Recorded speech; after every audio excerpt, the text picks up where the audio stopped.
Today's video is part of the hashtag Love Your Heart collaboration, and you can check out all other videos from these other collaborators on how to enjoy food but still take care of your heart. Because I'm sure I don't have to tell you, you need your heart, but you also need pizza. At least I do. So how are we gonna strike a balance? Well, if you have been following my pizza videos for the Napolitana style dough at the very least, then you already have a great start. And let me tell you why.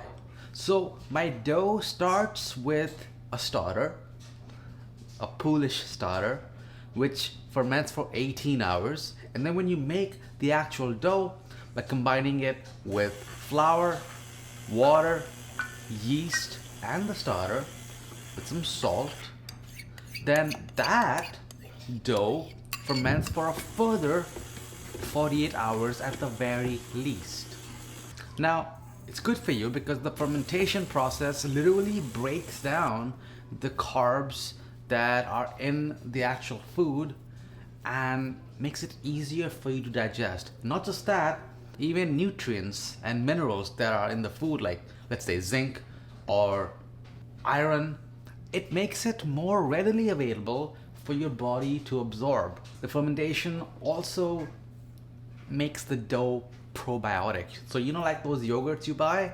Well, if you ferment your dough before, let's say, turning it into a pizza or a sourdough or anything else that's fermented for some time, you're kind of getting the same effects. You're getting some nice microbiome in your system.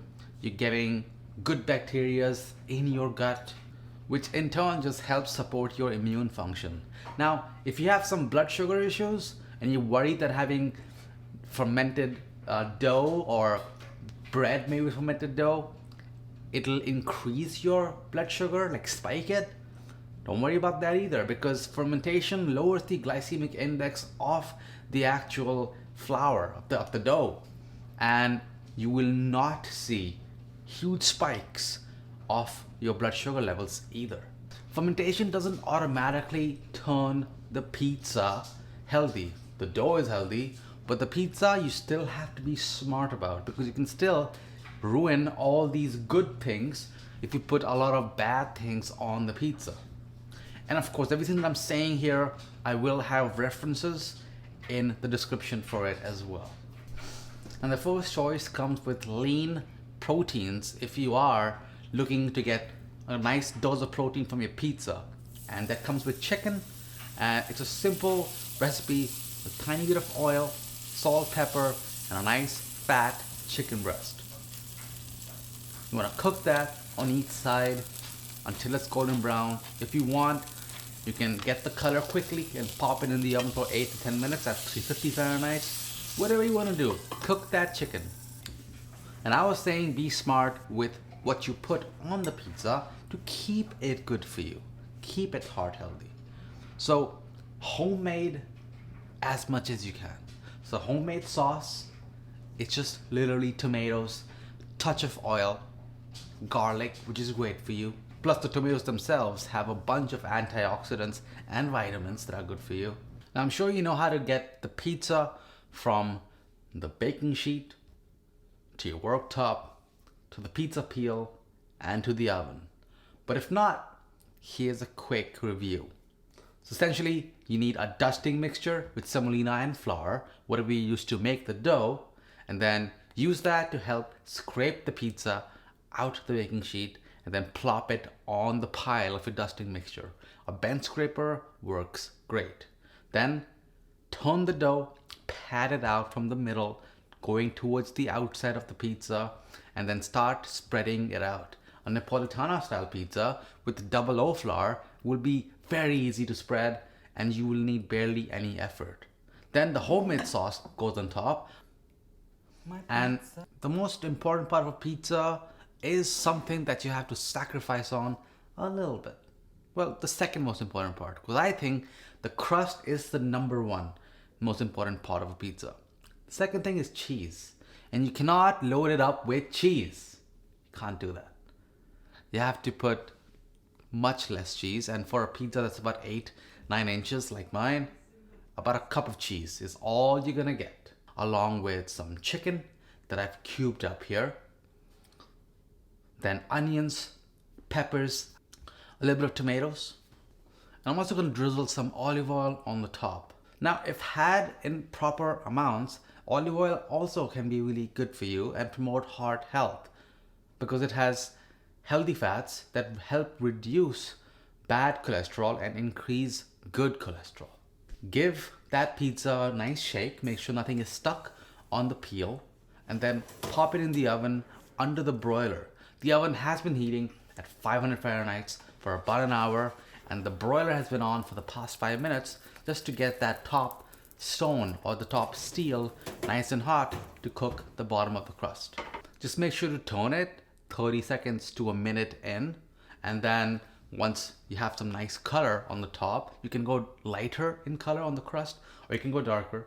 I felt like going a bit darker today, so that's what I did, and then finish cooking the pizza by transferring it to the bottom stone for the crust at the bottom.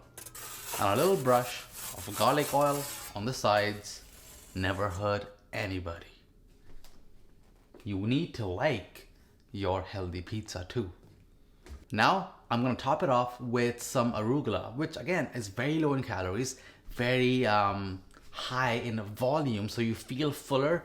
So you can use that to fool yourself into thinking that you had more than you actually did. It also has a nice crunch to the pizza, and there's incredible amounts of nitrates, potassium, which helps lower your blood pressure and it promotes blood circulation. There's other things like calcium, magnesium, vitamin K, vitamin A, C, antioxidants, helping with blood pressure and prevents aging apparently. I'm a bit doubtful about that one. It's better on your body, so it just doesn't work as hard, and that's how it's preventing aging, not like actually reverse aging like Benjamin Button. Now, even though this pizza in general is healthier, you're not gonna be eating all of it unless I guess you're 8-9 feet, right? Like everything needs to be in moderation, and if you clicked on this video, you're likely looking for a healthier option for a pizza, and excess will kill, right? So don't have all of it, and I'm not going to tell you how many slices you need to eat either. So you have your own body, you have your own calorie requirements, you have your own activity that you do in a day which dictates your calorie requirements. So use the nutrient sheet. It's a pretty good estimate of how many calories, fats, carbs, whatever are in this pizza, and then be smart about it.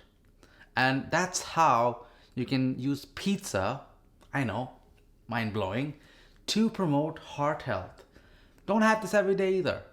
Variety is also good for you. But that's more of a general topic, not for heart health. But let me know what you think in the comment section down below.